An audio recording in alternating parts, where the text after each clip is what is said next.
আসসালামু আলাইকুম প্রিয় শিক্ষার্থীরা, আজকে আমি তোমাদের সঙ্গে পঞ্চম শ্রেণীর বাংলা বইয়ের ভাবুক ছেলেটি গল্প নিয়ে আলোচনা করব। ভাবুক ছেলেটি রিডিংটি তোমরা বই থেকে পড়ে নেবে। দেখো, 1 নম্বরে এখানে কিছু শব্দার্থ আছে, সেই শব্দগুলোর অর্থ পাঠ থেকে খুঁজে বের করি ও লিখি। পরীক্ষা, পরীক্ষণ অর্থ হচ্ছে পরীক্ষা নিরীক্ষা করা, পাণ্ডিত্যপূর্ণ, জ্ঞান ও অভিজ্ঞতাপূর্ণ। FA অর্থাৎ ফাইন আর্টস, আজকের উচ্চ মাধ্যমিক সার্টিফিকেট পরীক্ষার সমতুল্য। বৈজ্ঞানিক কল্পকাহিনী, বিজ্ঞানকে প্রধান করে যে কাহিনী লেখা হয়। প্রবেশিকা, আজকের মাধ্যমিক স্কুল সার্টিফিকেট পরীক্ষা। প্রবেশিকা পাশ করলে কলেজে প্রবেশ করা যেত, তাই এর নাম রাখা হয়েছিল প্রবেশিকা। এরপরে আসো, এখানে কিছু শূন্যস্থান আছে, আমরা শূন্যস্থানগুলো পড়ি। ক, তার পাণ্ডিত্যপূর্ণ বক্তৃতা শুনে তাকে অধ্যাপনা করার আমন্ত্রণ জানানো হয়। খ, দেশের কল্যাণ করার জন্যই তিনি নিজ দেশে ফিরে আসেন। গ, জগদীশচন্দ্র বসুর আশ্চর্য সব আবিষ্কার দেখে আইনস্টাইন মুগ্ধ হয়ে গিয়েছিলেন। ঘ, জগদীশচন্দ্র বসুর নিরুদ্দেশের কাহিনী বাংলা ভাষায় লেখা প্রথম বৈজ্ঞানিক কল্পকাহিনী। ঘ, ছেলেটি তেমন দুরন্ত নয়। চ, মেঘ ডেকে আকাশে বিদ্যুৎ চমকে বাজ পড়লে অবাক বিস্ময়ে ভাবে। ছ, ওর পড়াশোনার শুরু বাড়িতে। বর্গীয় জ, প্রেসিডেন্সি কলেজে পদার্থবিজ্ঞানের অধ্যাপক পদে যোগ দেন। ঝ, প্রতিবাদে তিনি দীর্ঘ 3 বছর বেতন না নিয়ে কর্তব্য পালন করেন। ইয়, তিনি দেখিয়েছিলেন যে উদ্ভিদ ও প্রাণী জীবনের মধ্যে অনেক মিল আছে। ট, তিনি অতি ক্ষুদ্র তরঙ্গ আবিষ্কার করেন। এরপরে দেখো, এখানে কিছু প্রশ্ন আছে, চলো আমরা প্রশ্নের উত্তরগুলো পড়ি। ক, ভাবুক ছেলেটি আসলে কে ছিলেন? উত্তর, ভাবুক ছেলেটি আসলে ছিলেন বিজ্ঞানী জগদীশচন্দ্র বসু। 2 নাম্বার, তিনি ছোটবেলায় কী নিয়ে ভাবতেন? উত্তর, তিনি ছোটবেলা থেকেই ভাবুক ছিলেন। সময় পেলেই গাছপালা, রোদ, বৃষ্টি, মেঘের ডাকে আকাশের বিদ্যুৎ চমকানো, বাজ পড়া ইত্যাদি নিয়ে ভাবতেন। গাছপালা কাটলে কষ্ট পেতেন। 3 নাম্বার, তিনি কবে কোথা থেকে কৃতিত্বের সঙ্গে প্রবেশিকা পরীক্ষায় উত্তীর্ণ হয়েছিলেন? উত্তর, ছোটবেলায় জগদীশচন্দ্র বসুর বাড়িতেই পড়াশোনা শুরু, অতঃপর কলকাতার সেন্ট জেভিয়ার্স স্কুল থেকে 1874 সালে কৃতিত্বের সঙ্গে প্রবেশিকা পরীক্ষায় উত্তীর্ণ হয়েছিলেন। 4, বিজ্ঞান শিক্ষা ও চর্চার ক্ষেত্রে তার সফলতাকে কোন নাম করা বৈজ্ঞানিকের সঙ্গে তুলনা করা হয়েছে?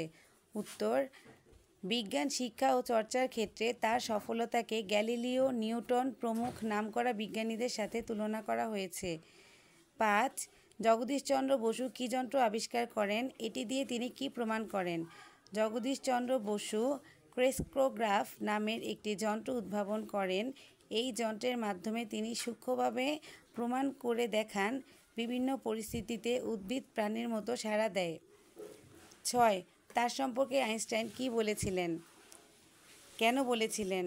জগদীশচন্দ্র বসু সম্পর্কে আইনস্টাইন বলেছিলেন, এতগুলো আবিষ্কার না করে তিনি যদি একটি আবিষ্কারও করতেন, তবুও তার জন্য আমাদের একটি মূর্তি স্থাপন করতে হতো, কারণ তার প্রতিটি আবিষ্কার সমাজের জন্য, আমাদের জন্য কল্যাণকর।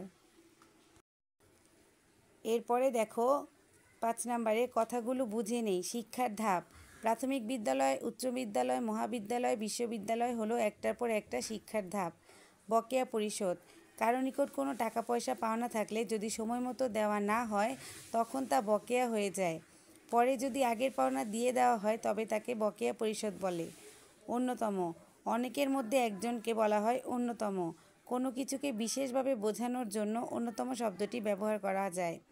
তথ্যের আদান প্রদান, সংবাদ প্রকৃত অবস্থা বা সত্যের আদান প্রদান।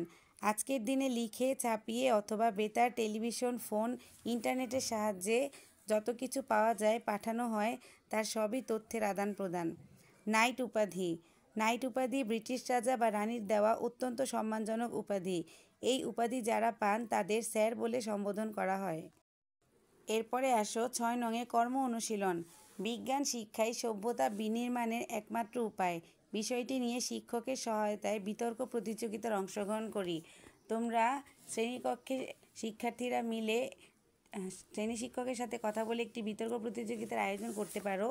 আমি তোমাদের এই সম্পর্কে কিছু হিন্ট দিয়ে দিচ্ছি। যেমন এই লাইনটির পক্ষে তোমরা বলতে পারো, বিজ্ঞান মানব সভ্যতার জন্য আশীর্বাদ।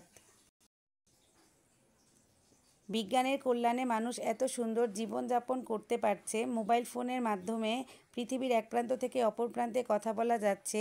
ফেসবুক, ইমেল, ইউটিউব মানুষের জীবনযাত্রা সহজ করছে। অনলাইনে ঘরে বসেই কেনাকাটা করা যাচ্ছে। বিশ্বের যে কোনো প্রান্তের খবরাখবর ঘরে বসেই পাচ্ছে। বিপক্ষে তোমরা বলতে পারো, বিজ্ঞান কি মানব সভ্যতার জন্য শুধুই আশীর্বাদ, কিছুটা অভিশাপও। মোবাইল ফোনের আসক্তিতে যুব সমাজ লেখাপড়া এবং পরিবার থেকে বিচ্ছিন্ন হচ্ছে। ফেসবুক, ইমেল, ইউটিউব থেকে কিছু খারাপ চরিত্রের মানুষ সমাজে অশ্লীলতা ছড়ায়। বিজ্ঞানকে কাজে লাগিয়ে শক্তিশালী পারমাণবিক বোমা ও যুদ্ধের অস্ত্র তৈরি করা হয়। এরপরে আসো 7 নাম্বার। 7 নাম্বারে বইয়ে দেওয়া আছে, তোমার জানা একজন বিজ্ঞানী সম্পর্কে 10টি বাক্য লিখো। আমি এখানে আইনস্টাইন সম্পর্কে 10টি বাক্য লিখেছি। চলো বাক্যগুলি পড়ি। আমার জানা একজন বিজ্ঞানীর নাম হলো আইনস্টাইন। আইনস্টাইনের পুরো নাম হচ্ছে আলবার্ট আইনস্টাইন। তার সম্পর্কে 10টি বাক্য দেওয়া হলো। 1. আইনস্টাইনের প্রিয় বিজ্ঞানী হলো বিজ্ঞানী গ্যালিলিও গ্যালিলি। 2. আইনস্টাইন গাড়ি চালাতে জানতেন না। 3. আইনস্টাইন জাহাজে ঘুরতে পছন্দ করতেন, কিন্তু তিনি সাঁতার কাটতে জানতেন না। 4. 7 বছর বয়স পর্যন্ত তিনি লেখাপড়া শুরু করতে পারেননি, কারণ জন্মের সময় তার মাথা বড় হওয়ায় ডাক্তাররা তাকে বিকলাঙ্গ হবে বলেছিলেন। 5. 4 বছর বয়সে হওয়ার পরেও তিনি কথা বলতে পারেননি। 6. আইনস্টাইনের প্রিয় বিষয় ছিল গণিত। 7. আলবার্ট আইনস্টাইন 10 ঘন্টা ধরে ঘুমাতেন। 8. আইনস্টাইনকে ছোটবেলায় নির্বোধ বলা হতো। তার স্কুলের টিচাররাও বলে দিয়েছিলেন তার দ্বারা জীবনে কিছুই হবে না। 9. 1952-তে ইসরায়েলের পক্ষ থেকে রাষ্ট্রপতি হওয়ার প্রস্তাব দিলেও তিনি তা প্রত্যাখ্যান করেন। 10. আইনস্টাইন বলতেন ওনার সফলতার পেছনে ভক্তি আছে। আজকে এই পর্যন্তই। পরের ক্লাসে আবার অন্য সাবজেক্ট নিয়ে আলোচনা হবে। আল্লাহ হাফেজ।